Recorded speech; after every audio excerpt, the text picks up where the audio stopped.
Ladies and gentlemen, welcome back to another edition of Combat Corner, powered by Come On Now, the podcast. I'm your host, Rudy Rodriguez Show. Hit that like button and subscribe to the channel. Leave a comment. Yo, it feels like we were just here a couple days ago having a conversation with this guy about his fight that was supposed to be coming up on November 15th against Dave Mendel. We got Josh Dyer back in the building, man, because look at here. We have a different fight now that's been announced. He's now going to defend his strap against Lorenzo the Juggernaut Hunt, the only fight that Josh Dyer has ever lost in the BKFC, getting the opportunity to run it back at 185. We kind of glazed over this in our first conversation, Josh, well, our last conversation a few weeks back about would you fight Lorenzo Hunt? And yeah, you want to make some money, but Dave Mendel decided he didn't want any smoke for whatever reason. And here we are right now. You accepted the fight with Lorenzo Hunt at 185, a chance to redeem yourself. Talk about this fight, Josh. Appreciate you jumping on board, bro. Come on now. No, it's a great opportunity to be back. Lorenzo's a stud. I would have chosen Mendel over Lorenzo just for the fact that it's a way easier fight. But Lorenzo took a piece of me a while back. And the opportunity to avenge my only loss and to stay a world champion is a big deal, dude. Like, you can't pass up on an opportunity like that. And I was grateful to even have him take the fight because, I lost Mendel midway through the training camp, and I was just like, dude, we gotta get something going, man. I got a big opening right here. My painting season slows down, so I need a freaking fight. So yeah, I'm really excited that he was available for this one. I'm gonna go in there and beat his ass, dude. It's gonna be a great opportunity. I've been thinking about this fight for the last 5 years. Yeah, it's going to be a great night, man. I've got great cardio, great strength, great conditioning. I've got a lot of moves, a lot of tricks. I've completely evolved as a fighter since the last time we fought and this time. And I built this new style just so I could beat Hunt. So in the meantime, I had to beat the asses of everybody else in the process just to prove my style was effective. But the ultimate test is to find out if it does what it was designed to do in the first place, which is beat a big savage like Hunt. Looking at the fight and obviously what transpired after we spoke, how did this all come into play? Because, as soon as I posted a teaser of the video, I'm getting people reaching out to me telling me, well, this fight's not happening. Like, BKFC announced it on the Perry card. I mean, they made a graphic of it. It's on the BKFC Instagram page. I didn't make it up. And then I reached out to you, and then I'm talking to other people and saying, well, Lorenzo Hunt's and it could be available for this fight. I was like, really? So how did it come to you? How did the BKFC bring it to you? Well, it's actually a bit of a surprise, almost as much as the Mendel fight, when the poster popped up and we're like, oh, I guess we're fighting. Cool. Whenever it fell through, I was really bummed because I was like, oh, shit. I was like, great. Now I'm gonna have to work really hard at painting to make some money. Like, great. I thought I was about to get a quick paycheck. And so, when we found out it fell through, Hunt was hopping on the BKFC show, and I was trying to get on too, but they're already full. So I messaged Hunt. I'm like, yo, make sure you talk some shit about Mendel for running, And then he was just like, he jumped on and asked for the fight. And so then he messaged me later, and he's like, hey, dude, just want to let you know I asked for the fight. And I was like, bro, you got it. I'm like, I called you after I beat Richmond, and I told you, dude, if you want to rematch this belt, bro, I'm not going to be like Warren and run, dude. I want the best fighter in the world to have this belt. Like, it's an honor to have this belt, but only if I deserve it. So, I mean, there's a big question about who would win between you and I. So let's run it back. Let me know when you're ready. And at the time, he wasn't exactly into it. So I was just like, all right, well, let's figure out, what we got going on. He's like, I'm kind of doing the 205 thing. And I'm like, but as soon as it fell through and he was like, I'm ready to jump in, I'm like, fuck it. Like, let's go, dude. All the people that think I'm the world champ right now, in the back of their heads, they're like, yeah, you might be the world champ right now, but that's only because Lorenzo ain't around. And I got to clear that shit up, dude. Like, I know, because that's how I would feel too. I would feel the exact same way. That'd be like if Daniel Cormier won and because John Jones was in suspension, we'd be like, well, Daniel Cormier is the world champion. He beat somebody for it. But if Jones ever comes back, we already know, what's going to happen. So we would need for him to beat Jones to be the real champ. And, Lorenzo never lost the belt. So he's the real champ, right? So I got to go whoop his ass and then solidify that shit and be like, all right, guys, I'm the real champ. Ain't no champ unless I say so. What do you do differently this time? I mean, this is Oh, almost 5 years ago now, so your game is totally different from the what, 4.5 years since you fought him. It was your second fight in the BKFC. You yeah. got a lot more experience now. You've changed your game. You've changed your style.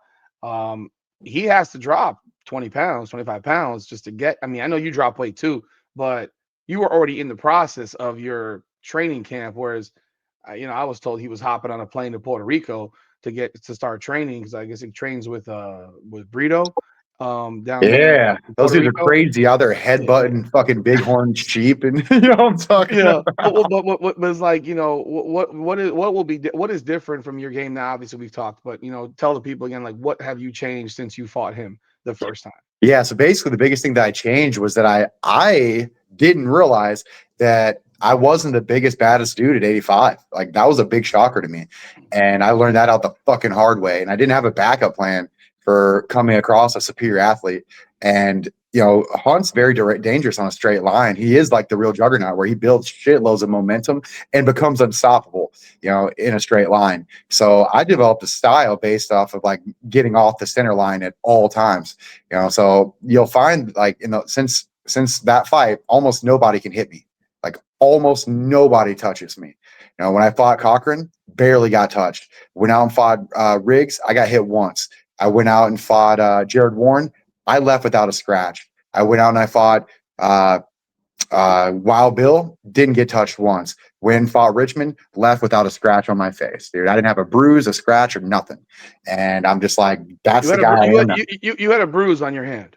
I had a bruise on my hand, and it was very fucking sore. Yeah, you might still see the leftover mark. You see how freaking Jesus, ugly that dude, fist is now, did you like snap your middle knuckle at some point? Because it's like dude. protruding out I there. so basically, you see how this one like sticks out really fucking Yeah, far. I yeah. broke this one here, and it went back more, so that this one just looks like it sticks out further. Oh wow. And then I busted this one on Richmond's face all night, and it swelled up twice as big. So now it's like a double sticking out. So now when I hit people, look at that shit. That's the only thing that's going to touch somebody if I fire that punch because it like sticks out so fucking far. So everybody's going to have holes in their head now. So yeah, I'm like, dude, I hit hard as fuck, dude. And now it's going to be like an issue where if they don't get knocked out, the doctor's going to be like, bro, we can see your brain. Like we need to figure something out here. So So Hunt hasn't fought since what, a year, almost 2 years. What, his last fight was against a year and a half against Mick Terrell in L.A., or that's when he got dropped and his arm popped out when he went to the ground. yep, No, he had the fight scheduled with Chris Camozzi that got canceled because he had his head split, I guess, in training or something like that. yeah. Um, but now he's been out for 18 months. I mean, is there something that could be said that people use the term ring rust? Some people say it doesn't exist. Some people say it exists. What are your thoughts on something like ring rust and not having fought for 18 months? And then on top of that, dropping a whole bunch of weight because there is going to be a weight cut for this guy. Yeah, he'll be fine. Yeah, Lorenzo won't have any ring rust. The dude's always active. He's always in the gym. We always see his workout videos. He's always killing it. But the weight thing is a real deal. And when you go up to heavyweight, and now you got to work your way back down to 85, which almost killed you last time when you were in shape. You yeah, know, that's going to be a problem, for him.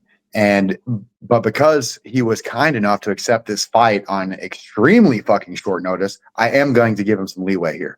So when he comes down, I know he's not going to get to 85.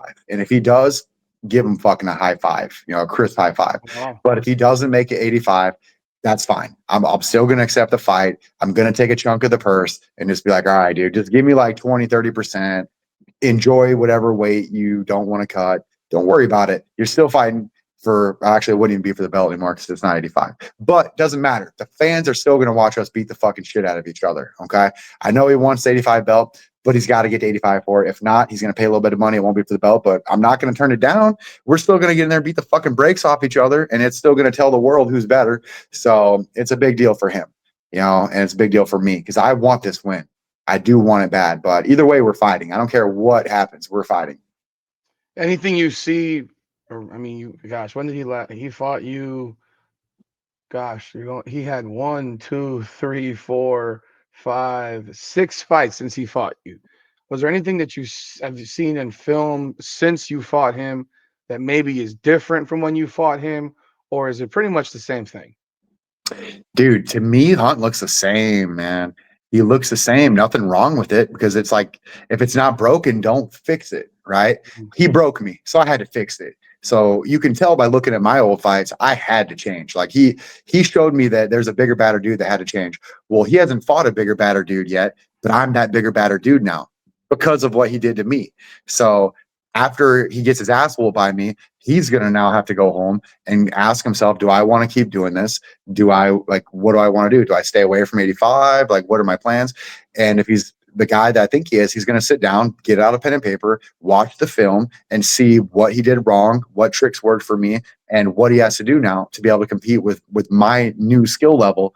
So, but that's just the way it goes. Like it's fair. Like I had to learn, and and now I've got one of the highest knockout ratios in the fucking world, dude. Like I'm on a 12-year knockout streak. Everybody I fight, I knock out, right? Or they finish me, right? There's no decisions, no nothing. There's no bullshit. Lorenzo was my only loss in the last 5 years, and I think I had my teeth knocked out like 8 years ago when I just trying out a new mouth guard because my trainer Austin was like, "Bro, you got to try out this new mouth guard," and I'm like, I don't really like changing stuff. And he's like, "Nah, dude, it's like a double mouth guard, and you can breathe through the middle and shit. It's gonna be amazing." I go into this fucking fight. I'm like, I don't know, it feels kind of weird. I take one head kick, the mouth guard shoots out of my mouth, and I'm like, fuck. I'm like, well, the ref should stop this, right? No. Fucking dude jumps on me, throws a knee to my mouth, busts out like 4 teeth. I'm just like reconstructive surgery in my face. I'm like, hey, Austin, nice job on the fucking mouth guard recommendation. Appreciate that.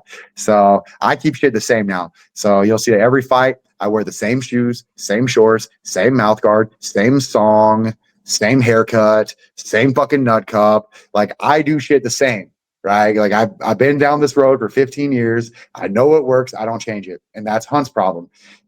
What he's done has worked. So he hasn't changed it since he fought me. So that's why I know that when I get in there, he's not going to be ready for it. He's going to do the same shit he did last time that worked, and maybe has a few adjustments, based on watching my style. But I think it's not going to work for him. You're telling me you've worn the same cup for 8 years? Yep. Never washed. Well, the shorts can adjust because if you have sponsors to add to them, right? Fuck no. Fuck those sponsors. I'm here to win, bro. Not even if OnlyFans calls me. Not even OnlyFans. Not even OnlyFans. Like, hey, Josh, 15 grand to put us on your shorts. I'm gonna be like, fuck you.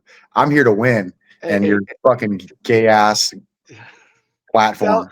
Tell OnlyFans that Combat Corner needs a sponsor, so we'll take that 15 grand. Yeah, I'll pass it on. I'll be like, all right, OnlyFans, you guys can go to Combat Corner and figure some shit out. I'll happily take it. What was the conversation with you and the BKFC when this came up? I mean, what was obviously? I mean, I'm guessing it's financial is the conversation in large part because this is a risky fight. That's all it was. And what they say to you when they called you? Basically, yeah, they just called and they're like, "What's up?" I'm like, "All right, yeah, I want 40 grand, $10,000 knockout bonus, and a $10,000 win bonus, so 60 grand." And they're like, "Done." I'm like, "That was fucking easy. I should ask for more." So you negotiated against yourself there. What did they tell you about Mundell and why he decided to not take the fight? I don't know, but I'm very proud of Mundell for doing that. Like I pride myself on my fight IQ and like making like logical decisions in the sport. I thought that was a retarded decision for Mundell to come up to 85 to fight me for my belt, because when I beated him, which is going to happen, he would have lost the pound for pound status and the opportunity to take my belt, and most likely the opportunity to get into the $15 million tournament, and most likely the Perry fight. So I was like, bro, what a stupid risk to take, but like, I get, like, you think you're the guy, but you're not the guy, not against me. You're the guy at 75. You're a middle of the road, like weight wise 175er, and I'm a fucking huge 85er. Like I'm like the biggest 85er as long as Hunt's not around. So the fact that he was like entertaining that, I was like, damn, Mundell, like I thought you were smarter than this. Like you're gonna lose everything in this fight. Like you're gonna lose it all. And then he backed out. I don't know if it was because of the money or because he was just smart or if it was because he was looking at a Perry fight, which is really a great idea to not take my fight.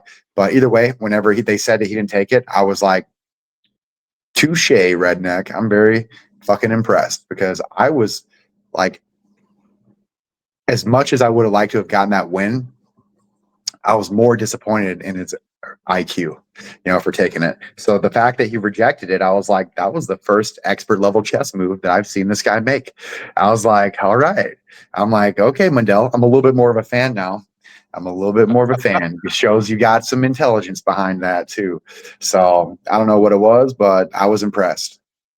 You were 3 weeks away from this fight now. I mean, how is training coming along for you? How you feeling? How's weight coming along for you? Or do you wait like towards the end as far as like the major weight cut and the Yeah. water drop I and shit? don't I do my full camp all the way up until about 7 days. And then I start the weight cut and I cut roughly 25 to 30 pounds in like 5 days. And that way, yeah, it's insane. And so I do that and then I rehydrate and I'm like, all right, let's get it.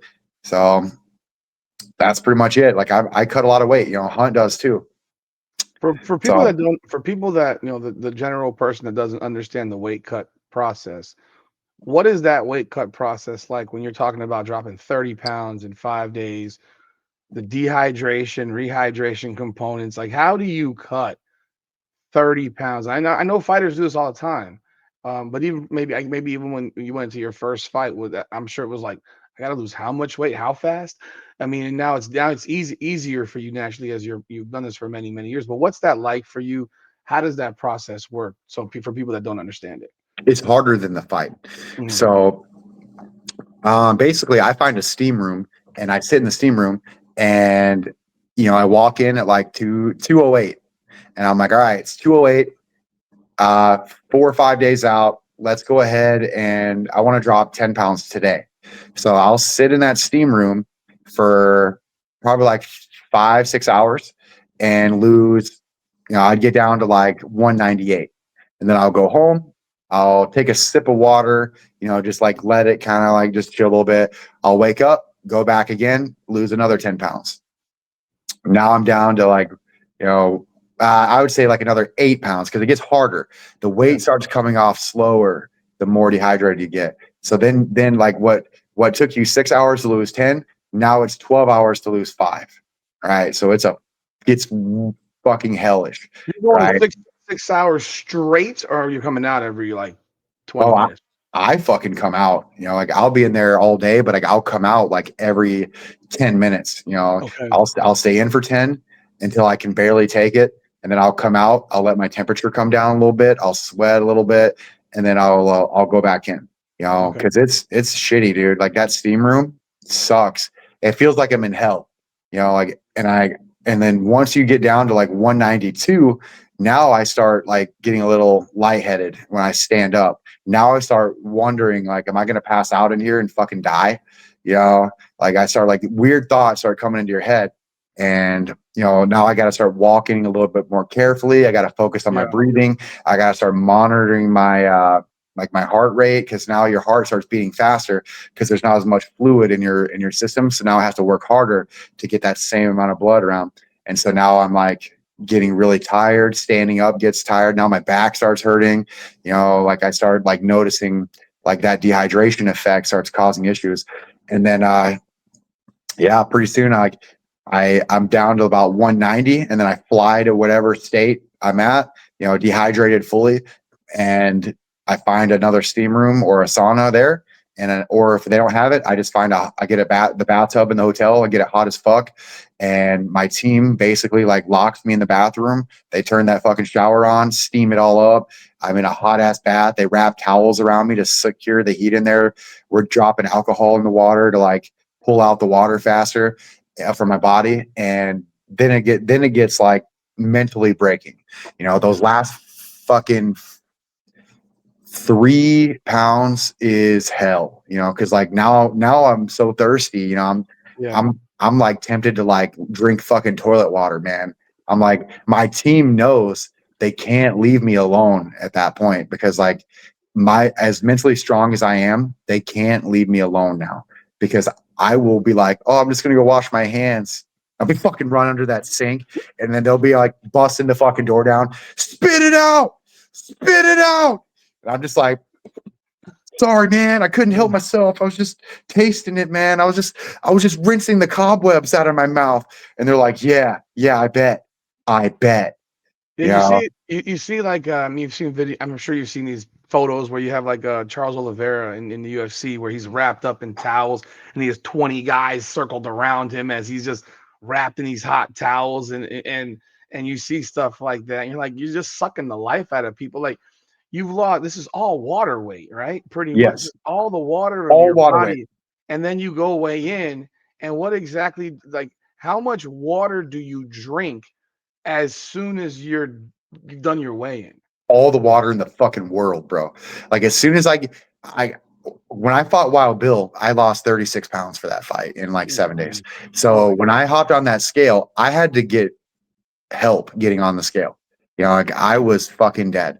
And then I got off the scale. And as soon as I got off that scale at 185 even, Austin hands me that fucking giant jug of like yeah. mixed up water with electrolytes. And then I'm just like, gone. Throws me the next one, gone. Now my stomach feels like it's going to rupture, but I'm still thirsty. Right. And so I got to like chill for like a few minutes. And I'm like, all right, we're just going to chill for like a few minutes. And then I pull another one down. And then I'm just like, all right, okay. All right. We got to like give it a few minutes here so my fucking stomach doesn't explode.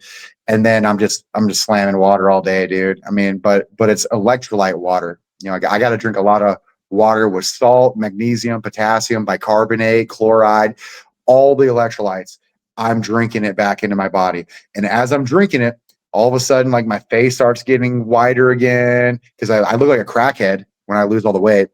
And then my muscles start popping back and they actually look bigger than before. Like when you pull all the water out, it pulls out all the toxins, all the old blood, all the old shit water and stuff. And then when I rehydrate, it's like I look like a Greek god afterwards. I look better than before, and now it's like there's something about pulling all the water out and then putting it back in that's like a full detox for your body. Now my brain's working better, my muscles are firing quicker than before, like it's like a supercharger for the whole body. So like I'm happy, dude. Like I wouldn't even skip the cut. Even if I didn't need to cut the weight, I would still do it and rehydrate just to gain the advantages. Like I feel like everything processes quicker. How much weight do you put right back on? You put 20 pounds back on or all of it? All of it. Yeah. So when I get back in the ring, I usually weigh like 210. Yeah. So I'll gain like 25 pounds. Is this something that were still figuring out when you fought Hunt the first time, or you already been doing this? Oh yeah, I did it. Yeah. But with Hunt, I fought him at 95. 195. Yeah, it's not because much. I gotta throw my phone charger real quick. Okay. I'm gonna run out of some battery here. Holy shit, that started dropping fast.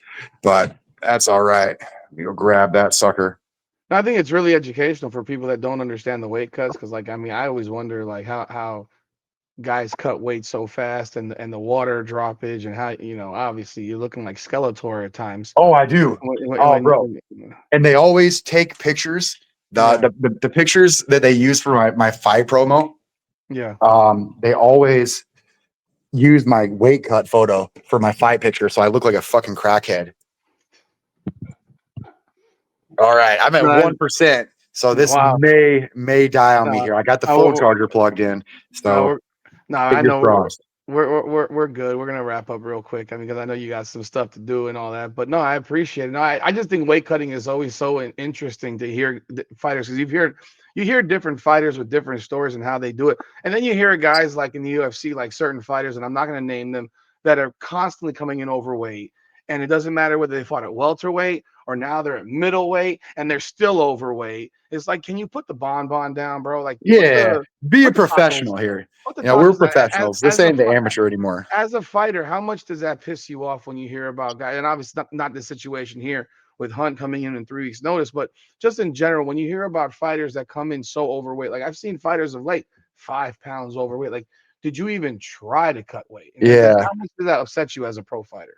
Well, as a professional, it's very unprofessional. Like when I see that shit happen, I'm like, dude, come on, man. Like we learned that lesson like high school wrestling. Like Yeah. I missed weight one time as a wrestler, Mm. and I got my ass beat, by my team, and they never let me forget it for like 4 years. I wasn't allowed to forget that one thing happened. And as a fighter, I've never missed weight ever in my whole fucking life. As an amateur, 30 fights, all the way till now, never miss weight. And that's like something I pride myself on because I'm a professional here. Like if it says 185, you make 185. Even if I show up, you know, for the fight camp weighing like 230, I'm gonna weigh 185 when I get on that scale because that's the deal that I made. And so when I see other fighters not make weight, I'm like, you're kind of a pussy. Like if you couldn't even win the mental battle of making the weight, then I know I'm going to beat your ass because you're not even disciplined enough to cut. So I know you're probably not disciplined enough to train properly, which means you're definitely not disciplined enough to win. So I'm like, I look at it like it's a test of mentality. If I can cut 36 pounds in 4 days, I know I can beat your ass. You know what I'm saying? I'm like, that's the way I look at it because the fight is easier than the weight cut to me. Like if I can make the weight cut, it's all easy from here. I remember when I was in high school in the '90s, guys on the wrestling team they would throw they get wrapped up in garbage bags, Yeah. strap them on, and then they go sit in their car, and just the car would be baking hot. I live in South Florida, so it's 95 degrees. So it's in the car, it's 110 degrees probably, and they would sit in that car for like a couple hours during school because it's not like being a pro. Like you're in high school, like you're going from class to you're not eating lunch that day, so you're hungry as shit, and you're not cutting 30 pounds. You're cutting like what, 5, 10, and you're in a car for a couple hours, and you get into that, and they weigh you in, and then you're wrestling an hour later or two, or something like that. You're not getting a day. So I remember watching those guys. I'm like, yeah, that's your damn minds, guys. But they did it, and I was Yeah, always so wrestling was impressed. the shit, dude. Mhm. And that's what I like now is like I got 24 hours to rehydrate before I have to Mhm. fight. So I'm Mhm. like, this is way easier than wrestling. I'm like, when I show up to fight, I'm good. You know, Back in wrestling, like I'd be fucking dead going out there to wrestle some of these guys. I got like 2 hours to rehydrate. So What are your yeah, thoughts?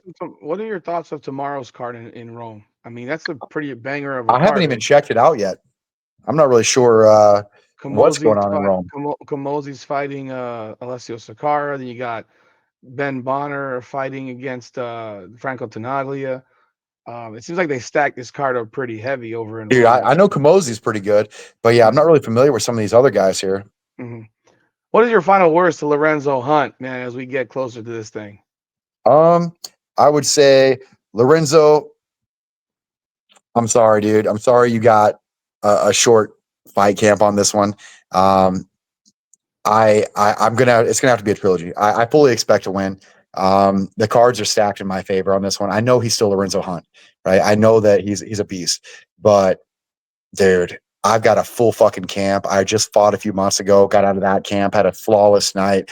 I'm happy, I'm healthy. I've got a lot of things going my way right now. This is not an ideal fight time for Hunt. I mean, I'm a tough dude. Like I was tough when we fought the first time, but I'm way better now. And I said I'm already in a fight camp. I've been in a fight camp, so I'm gonna get out of this really healthy. So I'm just gonna say, hey, Hunt, thanks for taking this fight. I'm going to beat your ass. It's going to be over, most likely in the third or fourth round knockout. But I will absolutely accept the trilogy. I'm not going to just fucking knock you out and then be like, hey, deuces, see you later, bro. Thanks for showing up and saving my fucking fight and making sure I got paid this winter. I'm going to hook it up and be like, hey, dude, come on back whenever you feel like you want this trilogy. Get a full camp this time and we'll go from there. But yeah, I'm going to get that knockout bonus, man. I get an extra 10K just to knock him out. So I'm going for it, man. All of our workouts are designed to knock somebody out. So I'm going to make sure that we get that. And you would run it back immediately as your next fight? Fuck yeah. All Fuck right. yeah. Because he didn't have to accept this fight. Like, Mhm. I mean, Hunt's doing me a solid favor on this one. He didn't have to do that. He could have been like, oh, no, fuck no, I'll do that. Give me like an 8-week camp. That's what I would have done. I would have been like, no, fuck that. Give me an 8-week camp. But he's hooking me up on this one. So I'm going to hook him up and I'll try to be merciful. I'll try to end it in the first, but you know, we'll see. You know, I know he's a tough guy and all that shit, but I'll do my best. I'll do my best to end in the first, and then we could rerun it back, and then it'll probably be way harder. You know, because yeah, I don't think that he was really in shape for this one. You know, he looks like he's got like a spare tire. You know, so I was like, hey, bro, I'm sorry that it had to be like this, but hey, you just know I'll pay it forward, bro. Next time it'll be good. I'll call you out. I'll make it happen. I'll blow it up. I'll make sure that you get it. So yeah, I'm gonna take care of this, dude. All right, folks, ladies and gentlemen, this is Josh D-Day Dyer defending his light heavyweight strap on November 15th at BKFC 84 in Palm Desert. Dyer Hunt 2. It's at 9 p.m. Eastern time on DAZN. Don't miss this card. This is going to be a banger. We've been waiting for this rematch for 4.5 years. Two dogs are battling for a bone, ladies and gentlemen, and one of them has to come out with it. So, Josh, I appreciate you jumping on board again with me, and I wish you all the best. And can't wait to see this thing on November 15th, brother. Dude, thank you very much. It's gonna be a blast. You gonna be there? No, I'm not. I'll watch it on TV. I'll Don't watch worry, it. it's a long ass flight, dude. If the BKFC will fly me out there, I'll be there. But no, Yeah, that's all no. right. We'll get a closer one, make it better. But hey, Hey, thanks a lot for having me on, they man. need I to appreciate it. bring y'all down to the Hard Rock, and I'll definitely be there for Ooh, that. that sounds But like a plan. We'll make sure we do that one next. let's do that for number 3. I definitely want to see that. But yo, everyone, go follow Josh Dyer on his social media. Check out this fight. And once again, Josh D-Day Dyer in the building, defending the strap on November 15th, BKFC 84. Get all your BKFC information right here at Combat Corner. Get it. Powered by Come On Now, the podcast. Come on now. Now. All right. Up and down through the blood and the sweat. Guarantee you can know I'm a threat. Up and down through the blood and the sweat. And I ain't close to being done yet, I'm going all in. Yeah, I'm going all in. Yeah, and I ain't close to being done yet, I'm going all in. Yeah, they know I'm going all in. Through the blood and the sweat, y'all know we ain't close to being done yet, I'm going all in. I've been down from the jump. Ain't no love lost, we just really doing us. Go and take your seat, looking silly getting up. Y'all know what it is, let me tell them what it was. It was 24/7 on